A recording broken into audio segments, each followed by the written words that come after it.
Hezký den.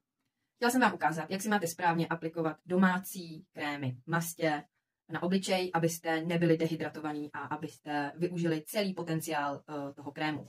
Takže já tady mám domácí krém vyšlehaný, který je z loje. Ano, luj je tuk od krávy a je to velice podceňovaná surovina. Měli byste se na to zaměřit, protože věc, kterou jako skoro všechno dobrý, protože to lidi neví a nikdo to neříká, třeba vyhodí, tak je to skvělá věc prostě na krémy.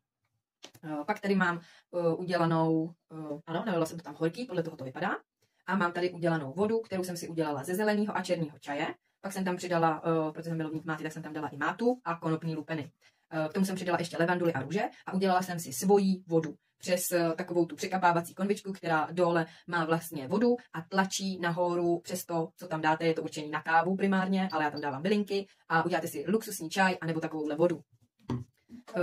Na zuby už strašně dlouho používám od Justu 1,30 a každé ráno si prostě kápnu, pojezdím si, super to voní, určitě je to mnohem zdravější než jakákoliv, jak se tomu říká, jak se tím vyplachuje pusa, protože to obsahuje spoustu syr a ček a určitě to zvládnete i bez toho. Tohle vám vydrží v puse ten pocit mnohem díl než ty vody po čištění zubů a je to mnohem zdravější. A můžete si to udělat i sami doma. My na to děláme různé workshopy, tak jako na všechny tyhle věci, které používám. Já si nic nekupuju v obchodě. Takže první věc, kterou nikdo neví a nikdo nedělá, je to, že si musíte hydratovat prvně ten obličej. Je to silné. Je lepší to dělat ráno v koupelně a dát si klidně nějaký ručník, ale to bych vám to asi těžko natočila. Tak a v tom případě mě stačí úplně malinko tady ty našlapaný mastičky. Jinak tadyhle je s výluhem se šípkem, je tam v tom i trochu medu a vosk a lanolin.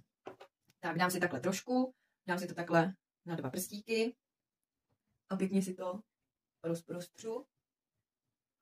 A fakt to úplně stačí. Cítíte to, jak jste krásně promazaný a nepotřebujete víc jiných věcí. Pokud používáte, já teda nepoužívám žádnou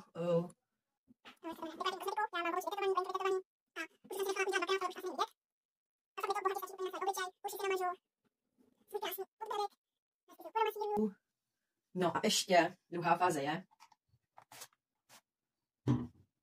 to mi jednou řekla, myslím, že moje mamka, že se to pozná podle dekoltu, jak jsou lidi starí, takže já kladu velký důraz na to, abych si nejenom namazala obličej, ale abych si promazala a hýčkala ten dekolt. Je to fakt, že u té ženy